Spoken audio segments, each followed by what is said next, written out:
အောင်မြင်မှုအတွက်တကယ်ကိုအရေးကြီးဆုံးစွမ်းရည်တစ်ခုကဘာဖြစ်မလဲဒါကလေကျွန်တော်ရဲ့ပညာရေးစနစ်မှာလုံးဝကိုအရေးမဖေးခံရတဲ့အရာတစ်ခုပေါ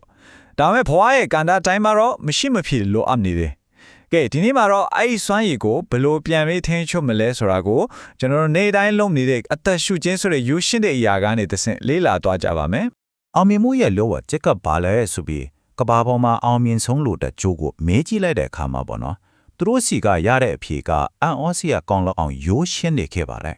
ဒီလိုပါ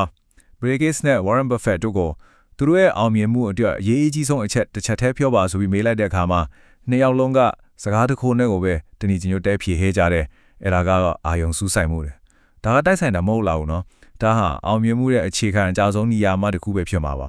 โอเคအာယုံစူးဆိုင်မှုအကြောင်းဆက်မသွားခင်မှာဒီစကလုံးသုံးလုံးရဲ့ကွာခြားချက်ကိုခဏလောက်ရှင်းပြခြင်းပါတယ်အာယုံစူးဆိုင်မှု focus ဆိုတာကကိုယ်အာယုံကိုရာတစ်ခုတည်းပေါ်မှာရွေးပြီးတင်လိုက်တာစိတ်တည်ငြိမ်မှု concentration ဆိုတာကအဲ့ဒီအာယုံကိုမလွတ်သွားအောင်ဆက်ထိန်ထားတာနောက်ဆုံး attention span ဆိုတာကတော့အဲ့ဒီလိုဘလောက်ကြာထိန်းထားနိုင်လဲဆိုတာပါပဲဒါပေမဲ့အဓိကပြဿနာကဘာလဲဆိုတော့ကျွန်တော်တို့လူဖွဲ့စည်းကအာယုံစူးစိုက်မှုကိုတအားတောင်းဆိုနေလဲဒါပေမဲ့အဲ့ဒါကိုဘယ်လိုလုပ်ရမလဲဆိုတာကိုဘယ်သူမှသင်မပေးခဲ့ဘူးလေဟုတ်တယ်မလားကျောင်းမှာတော့အလုံးမှာတော့အာယုံစိုက်ပါလို့ပဲပြောကြလဲဘယ်လိုစိုက်ရမလဲဆိုတာကိုတော့ဘယ်သူမှသင်မပေးခဲ့ပါဘူးဟုတ်တယ်ဒါကတကယ်မေးတဲ့မေးခွန်းပဲဒီမေးခွန်းကဘာလို့ဖြတ်နေလဲဆိုတော့အာယုံမဆွေးနိုင်တာကကိုယ့်ရဲ့အားနည်းချက်တစ်ခုတည်းကြောင့်မဟုတ်ဘဲနဲ့ပညာရေးစနစ်တစ်ခုလုံးမှာကိုလက်ဟနေတဲ့ကွက်လက်ကြီးတစ်ခုရှိနေတယ်ဆိုတာပါပ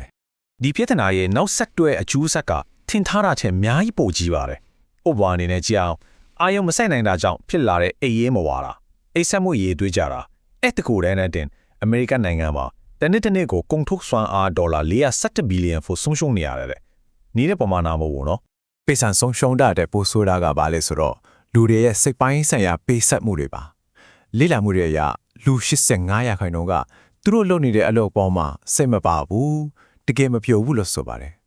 ဒီလိုစိတ်မချမ်းမြေ့မှုတွေကအဓိကအဖြစ်အာယုံစူးစမ်းနိုင်စွမ်းနဲ့ရီမန်းချက်ပြောင်းဆုံးနေတာကနေလာတာပါကဲ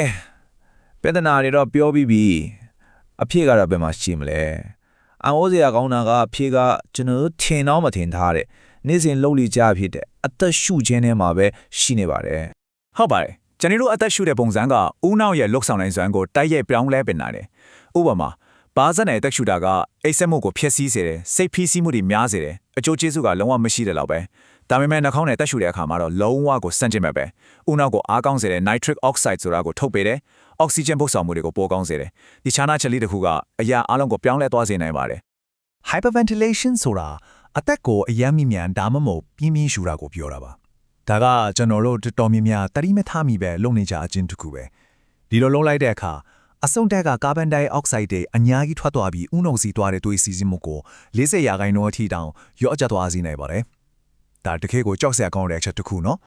Okay အချောင်းဝင်ကိုတီးပြီးဆိုတော့ဖြည့်ရှင်းနေမဲ့ဟိုသွားကြအောင်မာကန်ဘီချက်မှာရဲ့အသက်ရှူခြင်းတဲ့အထက်ကနေမှဒုံးမှုကိုလေ့လာကြည့်ကြမယ်အာယုံစူးစိုက်မှုကောင်းဖို့ဆိုတာကရှုပ်ထွေးကြီးမဟုတ်ပါဘူး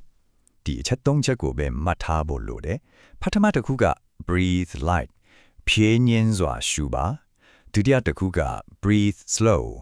ဖြည်းဖြည်းရှူပါနောက်ဆုံးတစ်ခုကတော့ breathe deep နက်နက်ရှူပါဒီရုပ်ရှင်တဲ့နီလန်၃ခုကပဲကျွန်တော်တို့ရဲ့စိတ်ကိုတည်ငြိမ်စေပြီးအာယုံစူးစိုက်မှုကိုအများကြီးတိုးတက်လာစေမှာပါကဲအခုစကားပြောတာဒီခဏရက်ပြီးလက်တွေ့လောက်ကြည့်လို့ရမယ်အပိုင်းကိုရောက်လာပါပြီဒီအပိုင်းမှာတော့ခုရဲ့အသက်ရှူပုံကိုချက်ချင်းစပြီးပြောင်းလဲလေ့ကျင့်နိုင်မယ့်နီလန်ကောင်တစ်ခုကိုမျှဝေပေးချင်ပါတယ်အရင်ဆုံးကိုယ့်ရဲ့လက်ရှိအသက်ရှူခြင်းကဘယ်အခြေအနေမှာရှိလဲဆိုတာကို BOLT test ဆိုတာနဲ့စမ်းသပ်ကြည့်အောင်လောက်ရတာလွယ်ပါတယ်တက်တောင့်တက်တာထိုင်းလိုက်ပါပြီးရင်နှာခေါင်းကနေပုံမှန်တိုင်းအသက်ကိုရှူထုတ်လိုက်ပါပြီးရင်နှာခေါင်းကိုလက်နဲ့ပိတ်ပြီးအချင်းစမှတ်ပါအသက်ပြန်ရှူခြင်းနဲ့ပထမဆုံးစိတ်ပေါ်လာတဲ့အထိဘလောက်ကြာလဲဆိုတာကိုတိုင်းတာလိုက်ပါ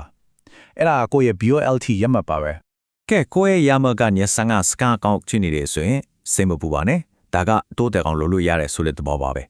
ကျွန်တော်တို့ရဲ့ပန်းနိုင်ကတော့စက္ကန့်40ကိုရောက်ထူပါပဲအခုချက်ချင်းအာယုံစူးစိုက်မှုကိုလေ့ကျင့်ခြင်းတယ်ဆိုရင် box breathing ဆိုတဲ့တကယ်ကိုအစွမ်းထက်တဲ့နီလန်တစ်ခုရှိလေအထူးတက်ဖွဲ့ဝင်တွေတောင်တုံးတဲ့နီးပါ